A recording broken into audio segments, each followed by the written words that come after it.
Hoje é o terceiro dia de uma série que nós começamos quinta-feira passada, onde nós começamos a tratar sobre a vida de oração, uma vida de oração ativa. E o tema é um tema que eu creio que já fala tudo que precisa ser falado, porque nós vamos tratar e nós estamos tratando aqui sobre a oração. E eu creio mais do que nunca que nós precisamos ouvir sobre oração, nós precisamos aprender sobre oração, porque existe um grande movimento de oração acontecendo em todo o globo terrestre. Nós sabemos que tem se levantado casas de oração, nós sabemos que tem se levantado missionários intercessores. Então, há um grande movimento de oração acontecendo nesses dias, e é um movimento de oração. E uma das coisas que nós cremos é que Deus está restaurando a identidade primária da igreja, que é ser casa de oração. Você não pode esquecer disso. A identidade primária da igreja é ser casa de oração. Ela é uma casa de oração. Embora, como eu disse, dentro daquele ambiente chamado igreja, possa acontecer muitas coisas, pode transformar vidas, pode alcançar nossas necessidades, pode muitas coisas, não é?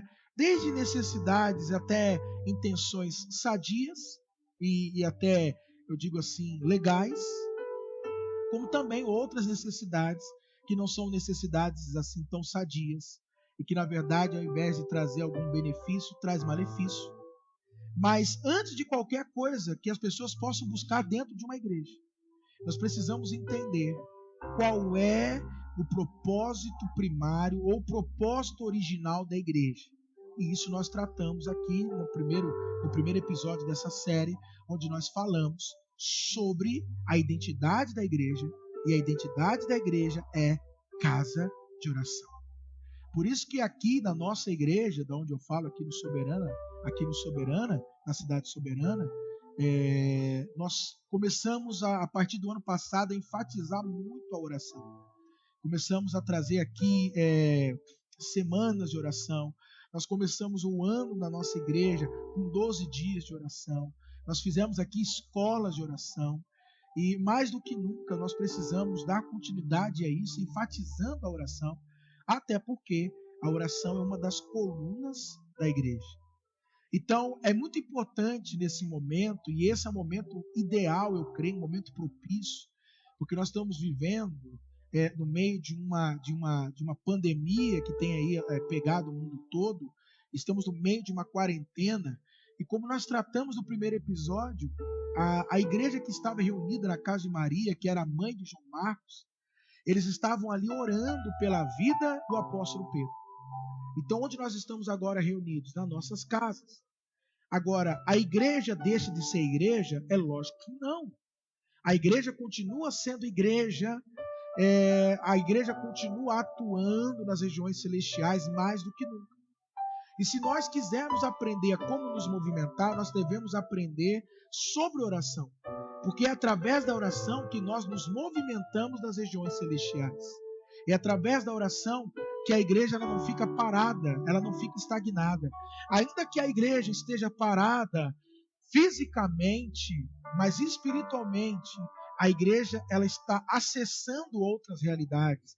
A igreja está se movimentando em outras realidades, em outras regiões.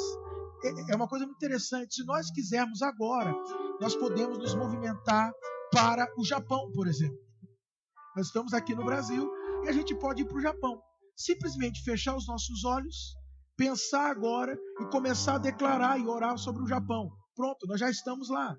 Então, a igreja ela pode se movimentar e ela não para. A igreja não para. Ela continua se movimentando.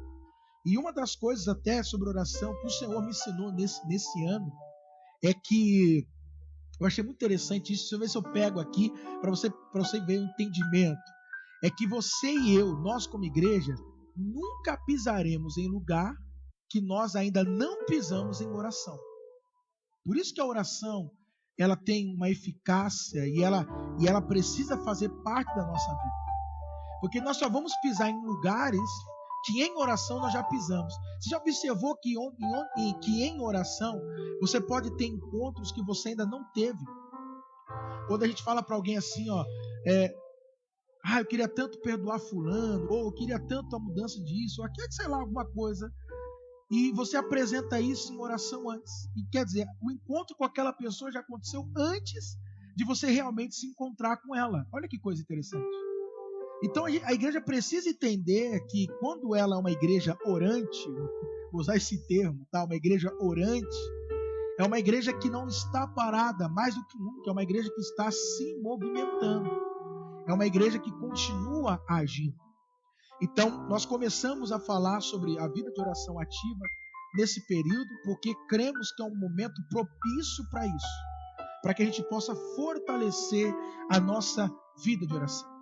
E uma das coisas que nós enfatizamos aqui semana passada, na verdade foi domingo, né? Que nós enfatizamos aqui no domingo, foi sobre a oração é algo que se aprende, é algo ensinado.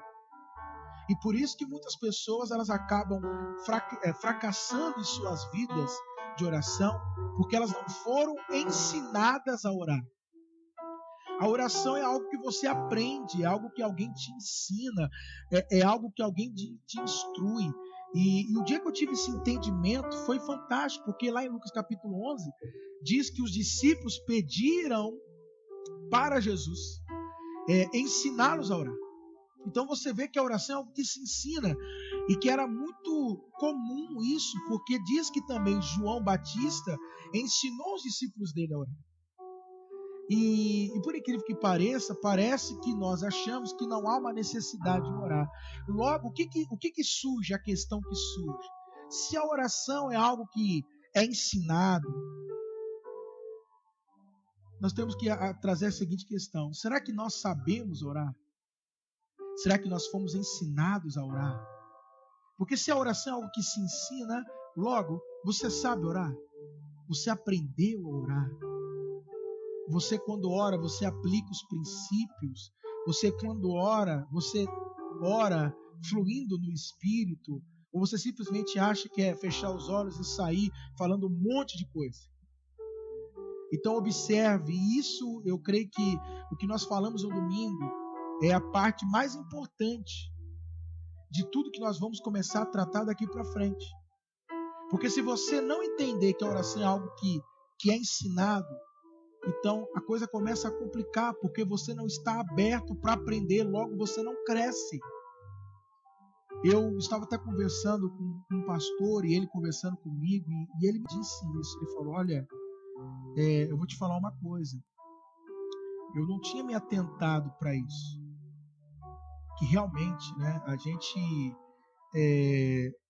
entra dentro de uma igreja, a gente vai indo, né, faz isso, faz aquilo, mas nós nunca nos aprofundamos, não é mesmo? Nós nunca nos aprofundamos. Quer ver um exemplo? Lógico que eu creio que a igreja ao qual eu lidero, ela já sabe muito bem disso, mas de repente alguns que me ouvem não sabem. Existem tipos de oração. Tipos. Porque a pessoa às vezes olha e fala assim: orar é orar. Sim, orar é orar. Mas você sabia que há tipos de oração? E nós até citamos aqui, lembra? Quando Paulo fala a Timóteo, capítulo 2, versículo 1, ele diz assim: antes de tudo, ele disse para que a gente fizesse o que? Súplica, oração, intercessão e ações de graça. São tipos de oração. Isso são tipos de oração. Olha que coisa. É oração? É oração. Mas são tipos de oração. Por isso, meu amado, nós devemos entender e saber que a oração é algo que se aprende. Amém? É algo que se aprende. Então você precisa entender isso sobre oração. Eu vou te falar, e quando você começa a estudar a oração, aprender sobre a oração, você vai vendo como que a coisa ela é tão abrangente, é algo assim maravilhoso. E eu vou te dizer que a oração é a base para se viver uma vida profética, uma vida alinhada com aquilo que Deus está fazendo e com aquilo que Deus vai fazer. Se nós quisermos então ter uma vida onde a gente flui no profético, nós precisamos desenvolver uma vida de oração ativa. Amém? E aí minha pergunta é essa: você consegue perceber a importância e a necessidade da oração? Porque assim, amados, nós crescemos num país em que o país ele carrega uma tradição cristã. A gente sabe disso, carrega. Ele traz isso. E vou te falar, e às vezes isso, essa tradição que a gente carrega, essa herança que nós carregamos como nação, isso pode acabar atrapalhando muito da nossa espiritualidade hoje. E principalmente quando se foca em oração. Porque quando se fala em oração, o que vem à tua mente, por exemplo? O que é orar para você? O que é orar para você? Quando a gente fala oração, o que você traz à tua memória? O que você traz à tua mente? O que foi transmitido a você? Por isso eu quero te encorajar e te desafiar nessas semanas a estar conosco ouvindo e, digamos assim, e expandir o seu entendimento. Você permitir com que isso aconteça na tua vida, que você vá se expandindo, que teu entendimento ele vá crescendo, vá se expandindo ainda mais. Amém? Então é importante você entender isso. Se você percebe, perceber isso, a importância, a necessidade da oração e de ter uma vida de oração ativa. Não uma vida onde de vez em quando você assim fala, você ali está, orações, aquelas orações bem básicas, isso quando se lembra, mas ser pessoas que se aprofundem na oração. Se aprofunde na oração. Mas é interessante que quanto mais você se aprofunda na oração, mais você cresce. É impressionante. Quanto mais você mergulha para baixo em Deus, quanto mais você mergulha nele, mais você sobe.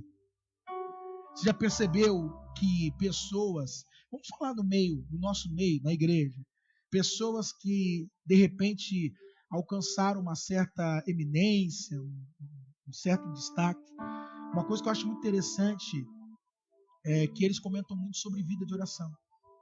Pessoas que passaram a orar e a buscar, a se envolver, a aplicar sua vida à oração. Então pode ter certeza que quanto mais você ora, meu pai dizia muito isso, quanto mais nós oramos, mais poder nós temos. Porque é lógico, quanto mais você ora, mais você vai acessando níveis, mais você vai tocando em territórios nas regiões celestiais. Mais você vai se aprofundando na mente de Deus, no coração de Deus. Porque a pessoa que tem uma vida de oração ativa, ela começa a conhecer o coração de Deus, a conhecer os pensamentos de Deus. Ela começa a se alinhar a Deus. É maravilhoso isso, não? É maravilhoso isso. E aí, quando nós falamos de oração, eu não sei se você sabe, mas você sabia que Jesus, depois da obra que ele consumou aqui na terra, que ele sofreu, foi crucificado, que ele morreu, e assim depois ele ressuscitou, subiu aos céus, ascendeu aos céus. Você sabe o que Jesus ele continua fazendo nesse exato momento? Nessa hora. Eu gostaria, se você puder, abrir Mateus capítulo 26, versículo 29. Em Mateus 26, 29, diz o seguinte: preste atenção às minhas palavras, Jesus falando. Eu não beberei deste vinho outra vez, até o dia em que eu beba um vinho novo com vocês no reino do meu Pai. Sabe o que Jesus está fazendo nesse momento, amados? Jesus está jejuando nessa hora. Jesus está lá à destra do Pai, e nesse exato momento, lá nos céus, ele está jejuando, aguardando o momento da vinda dele. Ele está esperando esse momento. E a segunda coisa que Jesus está fazendo é essa aqui. Romanos capítulo 8, versículo 34, que diz o seguinte: quem os condenará?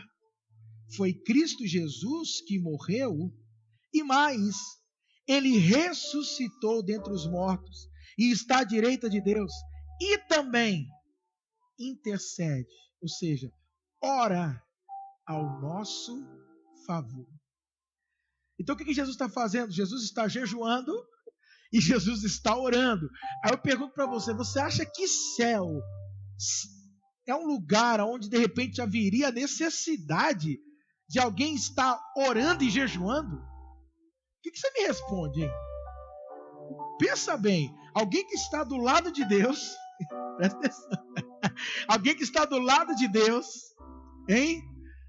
O trono, assim, ó, Deus e o trono, e esse alguém está jejuando e orando nesse momento. Aí eu te pergunto, você acha que os céus seriam um lugar em que nós teríamos a necessidade de orarmos e jejuarmos?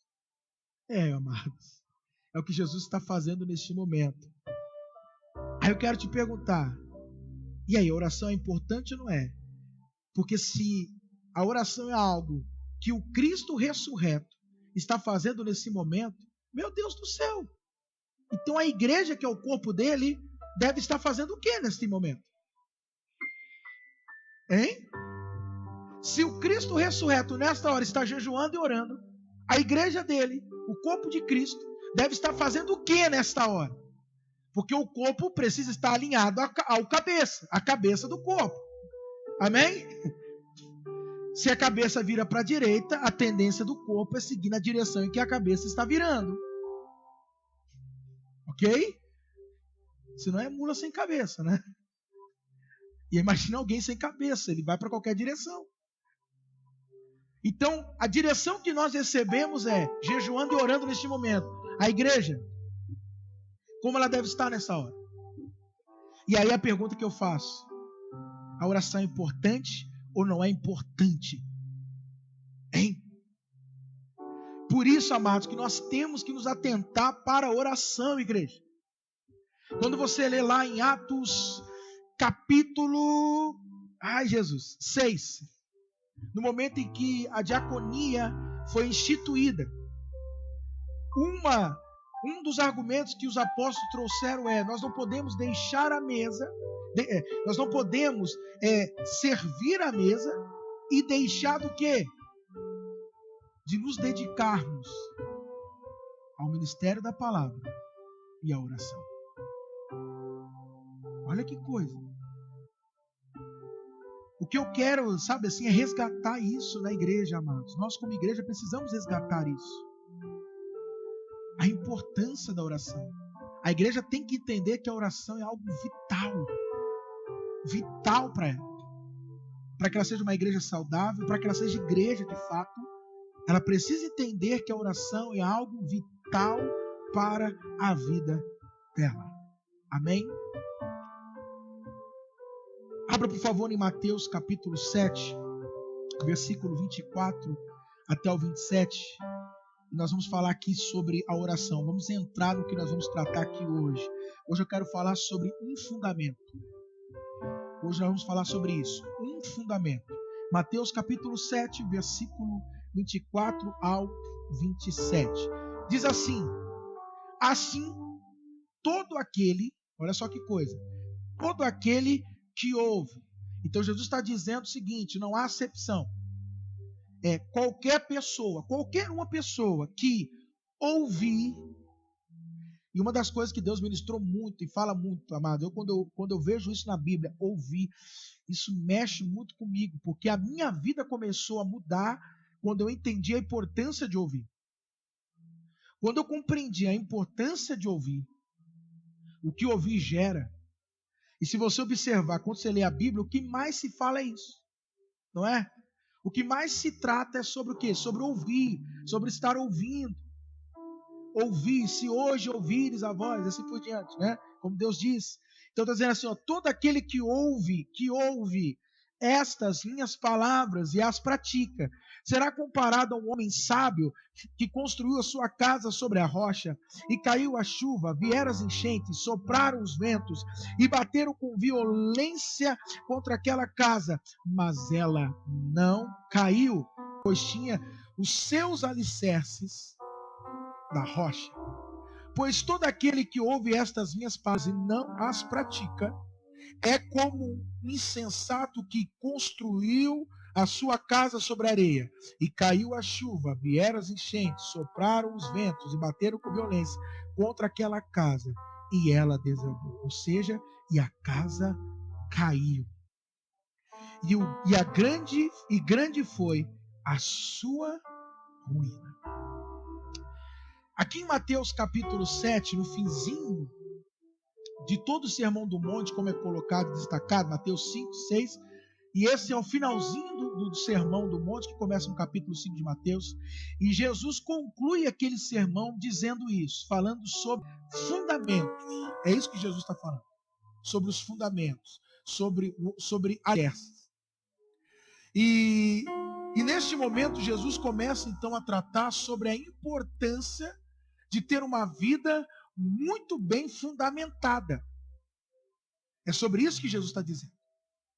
Sobre a importância de nós estarmos muito bem alicerçados, muito bem fundamentados, ter um chão firme, um chão onde você pode pisar e pisar com segurança.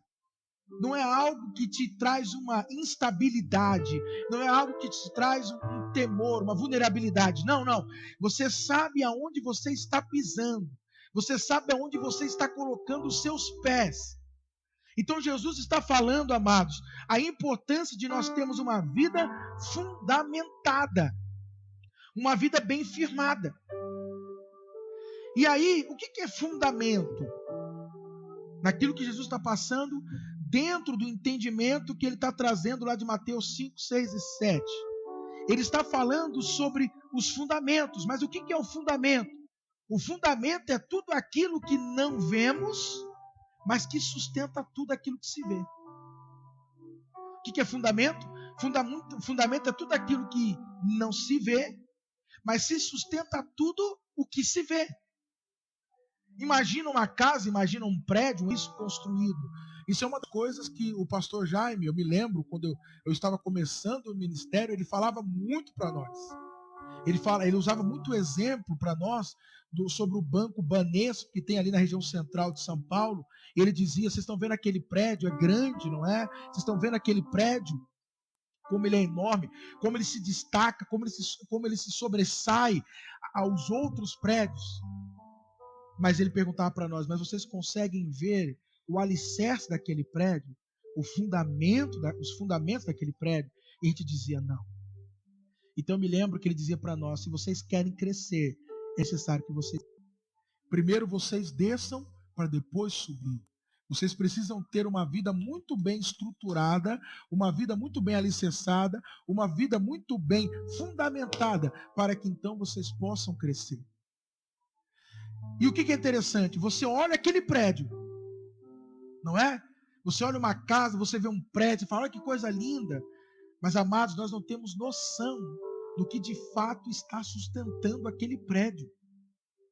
O fundamento que há ali para sustentar todo aquele peso, para sustentar toda aquela estrutura que foi construída em cima daqueles fundamentos.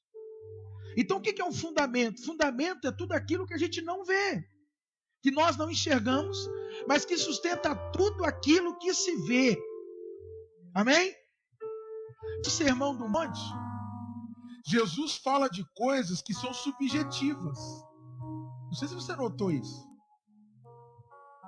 Quando Jesus ele vai tratar com os seus discípulos sobre o caráter que o discípulo de Cristo deveria ter, ele trata de coisas subjetivas, coisas que ninguém vê. Por exemplo, ele diz assim, ele falando, né? Vocês acham que adulterar é você praticar o ato sexual com uma terceira pessoa, ou seja, com alguém que não é a pessoa da sua aliança? Jesus dizia, não. O adultério já foi consumado só de você pensar em alguém que não é a pessoa com quem você tem aliança. Olha que coisa, é algo subjetivo.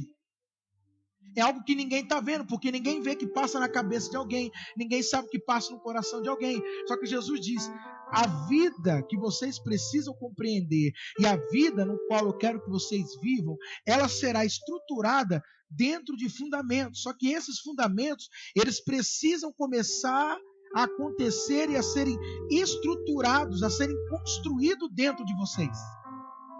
Então, como eu disse, fundamento é tudo aquilo que não vemos. Por isso que no Sermão do Monte, Jesus ele trata muito de questões subjetivas, coisas que ninguém vê. Ele trata muito da intenção. Até quando ele vai falar, por exemplo, de oração mesmo, ele fala, eles vão lá, mas a intenção deles é que todos, eles vão orar nas praças, mas a intenção do fariseu é que as pessoas olhem para ele e admirem eles. Jesus fala isso. Jesus diz, olha, quando você for fazer esmola, dar uma esmola a alguém, deixa, por favor, o seu celular em casa. Para que você não se sinta tentado em fazer uma selfie e mostrando, entende? Dizendo assim, qual é a intenção que você está carregando isso? Então, amados, a nossa vida, primeiro, é uma coisa que nós aprendemos aqui muito o ano passado. Nós falamos muito sobre isso aqui na nossa igreja. É uma obra que primeiro vai começar dentro de nós. Eu gosto muito na versão de Lucas capítulo 6, porque a gente fala que Jesus era um carpinteiro, mas Jesus na verdade era um construtor, ele entendia muito bem de obra. Jesus sabia disso. Então ele diz para que fazer um alicerce você precisa cavar para fazer um alicerce. Abrir uma vala e depois você faz o alicerce. Como se ele dissesse, a obra que eu tenho e a obra que eu quero fazer na vida de vocês, primeiro começará de dentro, será dentro e depois será para fora. As pessoas não entendem como é que Deus está trabalhando na vida delas. Porque primeiro você quer ver as coisas sendo ajustadas aqui fora, você quer ver as coisas sendo organizadas aqui fora, você quer que aqui fora esteja tudo ajustado. Jesus diz, não. Primeiro eu vou começar a ajustar o lado de dentro, para depois eu ajustar o lado de fora. Aliás, o lado de fora será uma consequência daquilo que está acontecendo dentro. Então, antes de você ver casamento seu, antes de você ver família sua sendo ajustado, sendo ajeitado, ou seja, antes de você ver uma obra aparente, onde todo mundo está começando a ver as coisas acontecerem, sabe que primeiro Deus vai começar a fazer uma obra dentro de você, aonde nem você está vendo o que Ele está fazendo. Mas eu digo para você e te garanto, se você o reconheceu Ele como seu Senhor e Salvador, saiba que o grande construtor está fazendo uma grande obra dentro de você. E é por isso que o apóstolo Paulo diz na sua carta, se eu não me engano, Colossenses e Filipenses, pega aí meu filhão, onde ele diz, aquele que começou a boa obra é fiel para terminar. Então ele começou uma obra que ele está terminando. Amém? Então o que é fundamento? É tudo aquilo que não se vê. Não é? E que sustenta tudo o que se vê. O triste é se de repente a tua vida está alicerçada ou estruturada, embasada sobre a areia. E aí tem até uma coisa muito bonita aparente, mas quando isso, se de repente vier alguma crise, colocar isso abaixo, nós vamos entender qual é e realmente onde você estava fundamentado. Filipenses 1, né? 1:6. Aquele que começou a boa obra é fiel para terminar. Amém? Então o que nós precisamos entender, amados? Que nós temos que ter uma vida muito bem o quê? Fundamentada. E por que nós precisamos ter uma vida fundamentada? O que o texto que nós lemos diz? Que é uma coisa em comum. Olha que coisa. Independente de como se encontra a casa. Como assim como se encontra a casa? Por que independente? Porque pouco importa se é uma casa que está estruturada na rocha ou uma casa que está estruturada na areia. Por que pouco importa? Porque, no sentido que eu vou colocar para vocês entenderem. Porque está dizendo o seguinte: no momento em que vier a chuva, e soprarem os ventos e baterem com violência contra aquela casa, é que nós vamos saber como aquela casa está estruturada. Então, o que eu quero que você entenda aqui? Presta atenção, presta bem atenção nisso. Por que nós precisamos ter uma vida fundamentada? Para que nós possamos permanecer firmes diante das crises. Deu para entender? O que Jesus está dizendo para nós aqui? Que se você tiver uma casa fundamentada na rocha e na areia, vocês passarão por crises, não tem problema nenhum. Vocês vão passar por crises. Vocês vão sofrer crises. Estou só tentando ajustar aqui. Aí. Vocês vão passar por crises. Não importa. Jesus está dizendo aqui, amados, que a crise, ela vai alcançar e ela alcança a todos. Até porque, goste ou não, muitas são as aflições do justo, aonde? Neste mundo. Agora, o que vai dizer se você é alguém que vai vencer o mundo? O que vai dizer se você é alguém que vai permanecer firme? É onde você está fundamentado. É como a tua vida está estruturada. Então, o que nós temos que entender? Que crise, amados, vem para todo mundo. Crise vem para crente, para não crente. Crise vem para qualquer tipo de pessoa. Olha o que nós estamos passando agora. Isso está atingindo a todos. Quem crê, quem não crê, quem serve, quem não serve. Está atingindo a todos. Então Jesus está dizendo que nós não somos imunes à crise. Mas Jesus está nos ensinando a como enfrentar crises. A como prevalecer sobre as crises. E Ele está nos falando que se nós quisermos prevalecer sobre as crises, se nós quisermos nos manter firmes, nós precisamos estar muito bem fundamentados, muito bem alicerçados, para que quando a crise vir, nós possamos o quê? Permanecer, porque as crises sempre existirão. Crises sempre existirão, amados. Entenda que a vida cristã não é uma garantia de imunidade contra os problemas do mundo, contra as situações que há no mundo. Não. Porque as pessoas acham que elas vão vir para a igreja e que elas não vão ter mais problemas, que elas não vão sofrer mais, ou pare de sofrer. Mas quem disse isso? Você quer parar de sofrer? Quer parar de sofrer? Hein, Bruno? Não. Ele sabe, né? Qual é a única maneira de crescer? Partindo daqui. Partindo daqui. O Bruno quer ver o Heitorzinho crescer. Quantos anos tá o Heitorzinho? Agora tá com 2. 2? Quer ver o Heitor crescer? Toda certeza. Né? Vai vir mais? Vai vir mais. Vem mais. Tá o recado, hein, Manuano? Tá o recado, amém? Você quer ver o Heitor crescer? Quer ver os netos? Toda amém? Certeza. Amém, é o Jesus. desejo de qualquer ser humano, amém? Então o que eu digo para você, se você não quer passar por problemas ou crises, você faz o seguinte, fala para Deus, fala, Deus, me leva. Porque enquanto você viver aqui, você vai experimentar disso. Então, amados, desculpa, se há lugares que dizem, aqui vocês não vão sofrer mais. Rapaz, isso não é evangelho que está sendo pregado. Porque o evangelho que eu tenho aprendido é esse, que diz o seguinte, o evangelho diz o seguinte, vai vir chuva, vai ter enchentes, vai soprar ventos, e vão bater com violência, com força, naquela casa. Mas se aquela casa estiver bem estruturada, bem firmada, ela irá resistir a tudo isso. Ela vai permanecer. Mas eu não sei se você sabe, mas a fé que Jesus nos ensina não é uma fé para conquistar, irmãos. Ai, Jesus, não sei se isso vai mexer. Mas não é uma fé de conquista. Por que não, pastor? Porque Cristo já conquistou tudo para nós. Não é uma fé para alcançar, por que não? Porque Ele é quem nos alcançou. Já fomos alcançados. A nossa fé é algo para que a gente venha o quê? Suportar, irmãos. Por isso que a Bíblia fala muito sobre o quê? Resistir. Não é isso que diz? Resistir, permanecer. Mas para que você e eu possamos resistir e permanecer, nós temos que ser cristãos muito bem fundamentados. Fundamentados. E o que nos fundamenta?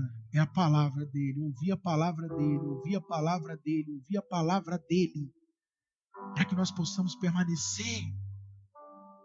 Para que a gente esteja firmado. É ouvir a palavra dele. Amém?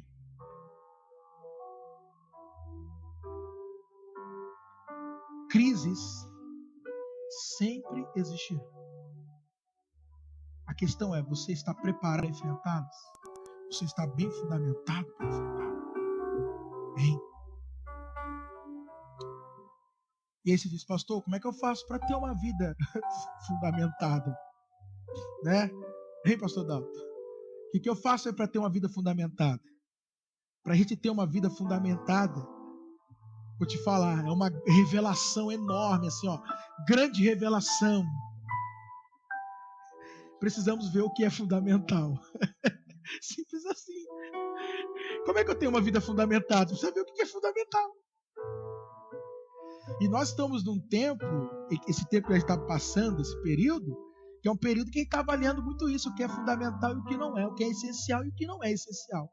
Não é? A gente está percebendo o que de fato nos serve, o que é essencial e o que é simplesmente capricho, excesso, luxo. Não é verdade? Nós estamos vendo isso. Então, para que a gente tenha uma vida fundamentada, é necessário o quê? Precisamos ver o que é fundamental. Só que, na questão que eu estou tratando aqui, é lógico, na vida do discípulo, uma vida cristã, o que Jesus tratou? O que ele nos ensinou, dizendo, ó, isso é fundamental para vocês? Aí, eu teria que dizer primeiro para você o seguinte, você precisa ler a palavra, e como nós estamos tratando do Sermão do Monte, seria necessário que você lesse o Sermão do Monte. Então anota e leia Mateus 5, 6 e 7. É rapidinho, você lê isso aí em 20 minutos, você lê num tapa assim, rapidinho. Por quê? Porque o Sermão do Monte, Jesus está apresentando para nós quais são os fundamentos de uma vida cristã sustentável. Porque o que ele está falando aqui é simplesmente isso. Se você quer ser um crente, uma pessoa e que possui uma vida cristã sustentável, mesmo diante de crises, você precisa então descobrir quais são os fundamentos e aplicar esses fundamentos, estabelecer esses fundamentos na sua vida. Você precisa fazer isso. Então, no Sermão do Monte, o que Jesus nos mostra? Como ter uma vida fundamentada, uma vida alicerçada. Como ter uma vida cristã sustentável. Não ser uma pessoa que simplesmente vive de altos e baixos, mas uma pessoa que vive numa constante. Em algo constante. Não simplesmente mais uma pessoa que vive oscilando, mas uma pessoa que viva numa constante. E o que Jesus trata conosco? Aí o que eu quero trazer para vocês aqui? Um dos fundamentos.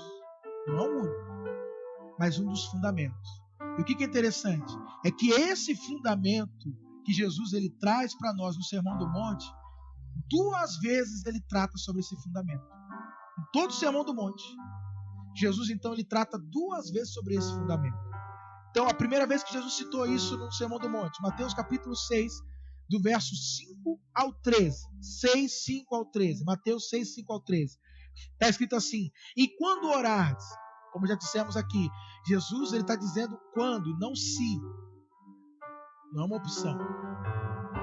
Ou seja, ele espera que os seus discípulos orem. Ele espera isso. Então ele diz o seguinte: e quando orares, não sejais como os hipócritas, pois que apreciam orar em pé nas sinagogas e nas esquinas das ruas, para serem admirados pelos outros. Eu estou lendo na versão King James. Com toda certeza vos afirmo que eles já receberam o seu galardão, a sua recompensa. Não vão receber lá, já receberam aqui. Tu, porém, quando orares, vai para o teu quarto, e após ter fechado a porta, orarás ao teu Pai, que está em secreto. Em secreto se encontra com ele. E teu Pai, que vem em secreto, te recompensará plenamente. E quando orares, não usei de vãs repetições, como fazem os pagãos, pois imagino que devido a se muito falar serão ouvidos. Portanto, não vos assemelheis a eles, porque Deus, o vosso Pai, sabe tudo que vocês têm necessidades, antes mesmo que nos peçais. Olha que interessante. Então, o que é oração? Porque a gente acha que orar é só pedir, não é? E ele está dizendo assim, ele já sabe as suas necessidades antes mesmo que você pedir. Então, quer dizer que oração é o quê, então? E eles achavam o quê? Que oração é só pedir. Não é como muitas pessoas acham hoje? Que oração é, não vou nem dizer petição, mas é uma pedição mesmo. Diferente de petição. Por essa razão vós orareis: Pai nosso que estais nos céus, santificado seja o teu nome, venha o teu, seja feita a tua vontade, assim na terra como no céu. Dai-nos hoje o nosso pão diário, perdoa-nos as nossas dívidas, assim como nós doamos aos nossos devedores, e não nos conduza à tentação, mas livra-nos do maligno, porque teu é o reino, o poder, a glória, para sempre. E amém. Mateus 6, 5 e 13. Mateus 7, do verso 7 ao 11, Jesus diz o seguinte, sobre oração: Pedi e vos será concedido, buscai e encontrareis, batei e a porta será aberta para vós. Pois todo aquele que pede recebe, o que busca encontra, quem bate se ele abrirá. O qual dentre vós é um homem que seu filho pedir pão lhe dará pedra, e se lhe pedir peixe lhe entregará uma cobra? Assim será, assim se vós, sendo maus, sabeis dar boas coisas aos vossos filhos, quanto mais o vosso Pai que estás nos céus dará o que é bom aos que lhe pedirem. Amém? Então o que nós vemos aqui? Que Jesus no Sermão do Monte, tratando sobre os fundamentos da vida cristã, os fundamentos da vida do discípulo dele, ele destaca, porque 2 vezes ele trata sobre a oração. Então o que nós entendemos? Que a oração é um fundamento para uma vida cristã sustentável. A oração é um fundamento que vai contribuir para que eu permaneça firme diante das crises, diante das circunstâncias. Só que quando a gente fala de fundamento não é algo que é construído da noite para o dia, né? Você vem construindo. Tem gente que quer construir o fundamento no meio da crise, e aí o negócio é complicado. É complicado. Por isso que é importante você se estruturar para que você possa enfrentar. Pastor, estou no meio da crise. E agora? Essa é a pergunta, né? E agora? Sabe que fundamento é algo que nós vamos construindo, que nós vamos edificando, que nós vamos colocando ao longo dos tempos, ou dos dias, dos anos. Por isso não é algo que é construído da noite para o dia. A vida cristã, ela é processual, amados. Ninguém está pronto. A oração é um dos fundamentos. Olha isso. Para uma vida cristã sustentável. É o que a oração é. Amém? Por isso, o que Jesus disse para nós, lá no início, como nós estávamos tratando, em Mateus 24, 27? Que todo aquele que ouvir e praticar, todo aquele que ouvir e praticar. A questão agora é que eu e você precisamos entender. Por quê? Porque Jesus está falando o seguinte para nós: vocês é que devem dar os fundamentos na vida de vocês. Não vem pronto. É como se Jesus a nós fizesse para nós um mapa, fizesse para nós ele arquitetasse para nós e mostrasse para nós como que nós podemos ter uma vida bem estruturada, uma vida sustentável. E ele está dizendo, olha, vocês precisam colocar em prática agora. Porque vocês ouviram que isso são os fundamentos. Agora, se vocês não colocarem em prática, isso não vai adiantar em nada. Então, o que nós temos que entender, amados? Todo aquele que ouve estas minhas palavras e as pratica. Estas qual? Aquilo que ele acabou de dizer. Porque se ele está falando dos fundamentos, ele está dizendo, se vocês colocarem esses fundamentos em prática. Então, o que nós temos que entender?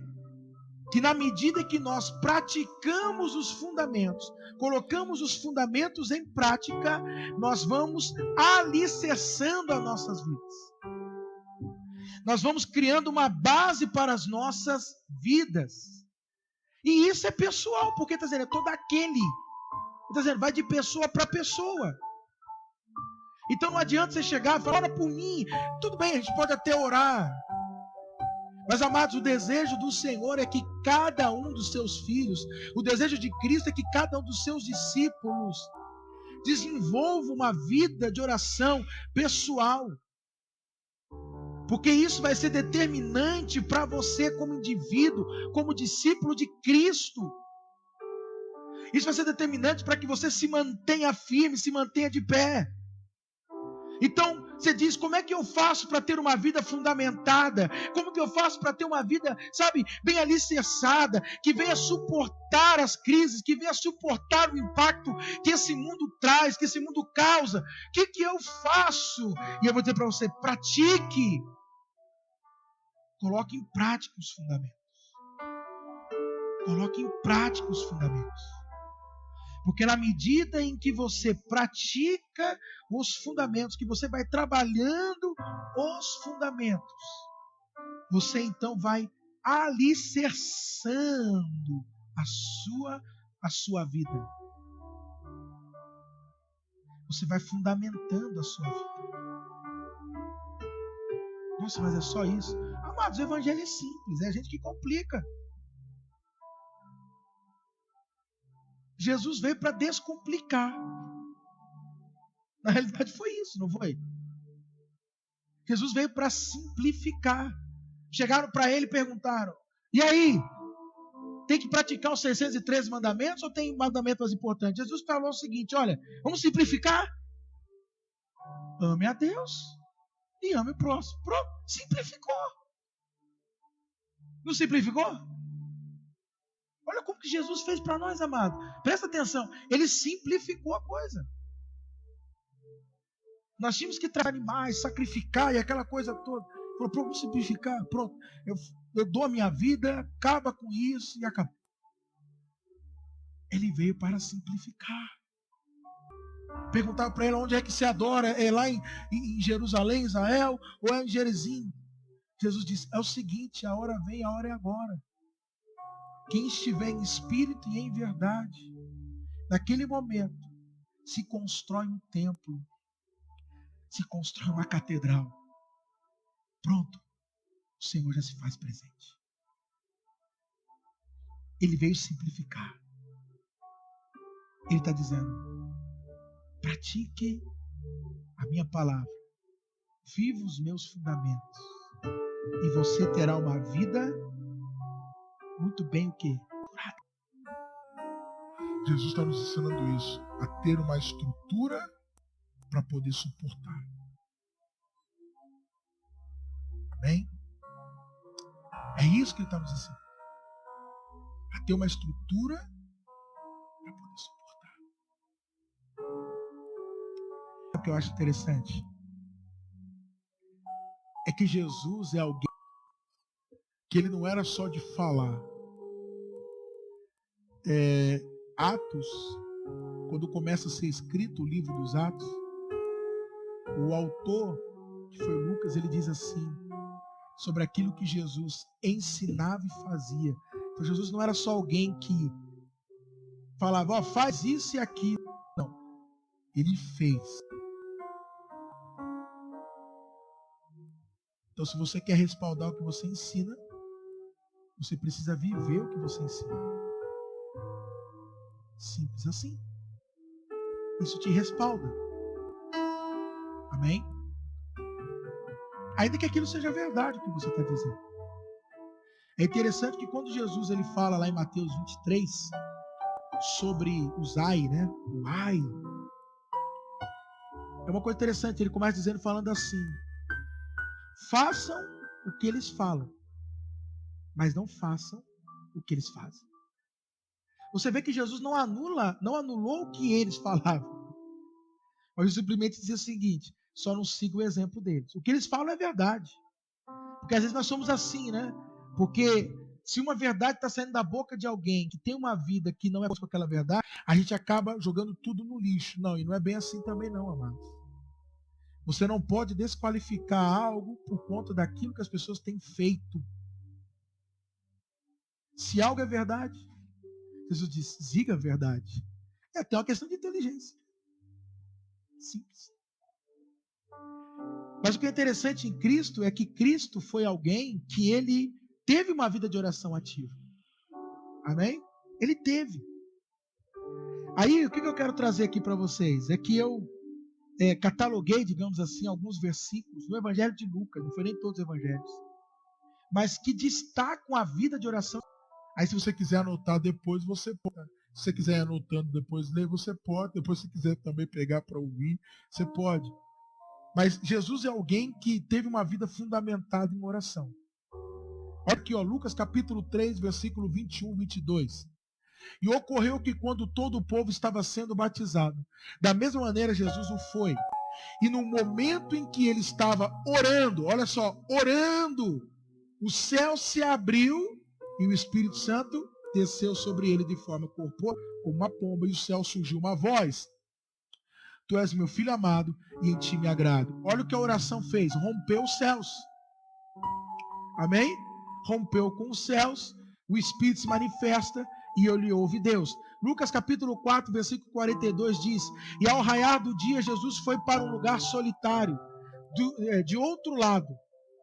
E as multidões que conseguiram chegar ao local onde ele estava e suplicaram que não as deixasse. Mas você diz, pastor, mas ele não está falando nada sobre oração. Mas Marcos capítulo 1, versículo 35 corresponde com esse episódio, que diz o seguinte: de madrugada, em meia escuridão, Jesus levantou-se, saiu de casa e retirou para um lugar deserto, onde ficou orando. Lucas capítulo 5, versículo 15 ao 16. Contudo, as notícias a respeito de Jesus se espalhavam ainda mais, de maneira que as multidões convergiam para ouvi-lo e para serem curados de suas enfermidades. Porém, todavia, contudo, Jesus procurava manter-se afastado, indo para os lugares solitários, onde ficava orando. Olha que Jesus não era apegado à fama. Ele não tinha essa coisa com ele, né? Lucas capítulo 6, versículo do 12 ao 16 diz: Por essa mesma época, ele foi orar na montanha, e ali ficou a noite inteira em oração na presença de Deus. Lucas versículo 9 até o 18. Certa vez Jesus estava orando, e os seus discípulos estavam por perto, e ele perguntou: o que o povo anda dizendo a meu respeito? Lucas capítulo 9, versículo do 28 ao 29. 8 dias depois, ele levou consigo Pedro, Tiago e João a uma montanha para orar. E quando ele estava orando, seu rosto começou a achar brilhantes de brancura e de luz. Lucas capítulo 22, o versículo 39 ao 41. Diz o seguinte: e retirou-se, seguiu como de costume para o Monte das Oliveiras, e os discípulos o acompanharam. Olha que coisa, de costume. Então era uma prática comum na vida de Jesus. Disse: orai para cair. Olha quem está dizendo: você não quer cair em tentação? Ore. Pastor, cair na tentação. Agora já orar já não depende. Agora já é complicado. Não precisa. Não tem como. No caso, o efeito. Você tem que orar para não cair. Agora que caiu, meu amigo, já não adianta. Então ele se afastou. Quer dizer, a oração nos previne contra as tentações. E ele se afastou dele a distância de um tiro e ajoelhou e começou a orar. Amém, amados? Isso aqui é só para fundamentar, para nós respaldar, para a gente ver que Jesus tinha uma vida de oração. Observa comigo, Jesus não era alguém que orava quando tinha vontade. Era uma disciplina na vida dele. Porque a oração é uma palavra. Se tem alguém que precisa da nossa oração, quem é? O nosso espírito. E é lógico que eles serão beneficiados por isso. Mas nós precisamos entender que a oração é uma prática espiritual. Portanto, não é uma prática de, quando eu tenho vontade eu vou orar. Jesus não está dizendo isso, quando vocês tiverem vontade, orareis assim. Não, não. Quando vocês orarem, é dessa forma que vocês devem orar. E o exemplo que ele nos deu de uma vida de oração ativa percorre todo o Evangelho de Lucas. Olha que coisa! Jesus foi alguém que tinha uma vida fundamentada. Agora, sabe o que eu quero? Sabe por que eu estou dizendo isso para vocês? Presta atenção. Se não prestou atenção em nada que eu estou falando, presta atenção agora. Presta atenção. A questão é essa. Jesus, que era Jesus, via a necessidade de ter uma vida de oração ativa em nós. Vou repetir, se Jesus, que era Jesus, orava, vou dizer feito um doido, né? Mas orava muito. E por que nós não vamos orar, irmãos? Agora, por que eu estou dizendo isso? Porque pensa comigo, Jesus é o Filho de Deus. Ele é o Verbo encarnado. Ele é Deus. Será que Jesus tem... Ele mesmo disse o que eu não faço nada eu não faço nada daquilo que eu não vejo meu pai fazer. O que meu pai faz, eu faço. Jesus disse, olha, eu vim de lá e vou voltar para lá. Então assim, se tinha alguém que não teria necessidade de orar, que esse alguém era Jesus. Ele não tinha essa necessidade de orar. Creio eu, olhando para ele assim, ele não tinha necessidade de orar. Porque ele é o Filho de Deus. Ele tem aquele costume de dizer ainda, a gente não tem costume de dizer assim, mas ele era Jesus, Jesus era Jesus. Então, mas essa parte eu acho que já não cola tanto quando se fala de oração. Porque ele era Jesus, Jesus que era Jesus, orava e via a necessidade de ter uma vida de oração ativa. Amados, em nós, e eu e você, pensa, se ele via a importância nisso, como é que a gente não consegue ver a importância nisso? Então entenda que a vida de Cristo era uma vida fundamentada na oração. Simples assim. Era uma vida fundamentada na oração. Então o que nós entendemos aqui? Que a oração é um fundamento, é algo essencial para sustentar a nossa vida. Para sustentar como você crê, a tua crença, o teu crer. Para sustentar a tua fé. Para sustentar o chamado que ele colocou na tua vida, a visão que ele colocou na sua vida. Para sustentar todas as outras coisas que envolvem isso. Casamento, família. Para sustentar tudo, amado. Para sustentar ministério, para sustentar tudo. A oração é um fundamento para sustentar uma vida. Ou seja, a oração é algo essencial para se ter uma vida cristã sustentável. Então eu quero neste momento, é isso mesmo, chamar a tua atenção e te encorajar ao quê? A você mergulhar mais do que nunca na vida de oração. E para você entender a ânsia que é esse fundamento. Amém? Então que você nessa noite perceba que se você estiver em falta com esse fundamento, por favor, comece a colocar e estabelecer esse fundamento na tua vida. Porque de repente é o que está faltando. Amém? É o que pode estar faltando na tua vida. Amém? Vamos orar? Pai, obrigado, Jesus, pela sua palavra. Obrigado pelo teu ensino. E por o Senhor nos ensinar sobre o fundamento da nossa vida. Pelo Senhor nos capacitar neste momento, nos instruindo. E que possamos, meu Pai, estabelecer, mais do que nunca, esse fundamento que é a oração. Pai, o Senhor está nos chamando, mas o chamado do Senhor para nós hoje é para ser como a Maria de Betânia, aos teus pés. O chamado hoje é como o chamado que foi na vida de Samuel. O Senhor o chamou lá no quarto. As pessoas acham, qual é o meu chamado? O que eu tenho que fazer? O chamado do Senhor começa aí. Começa nesse lugar.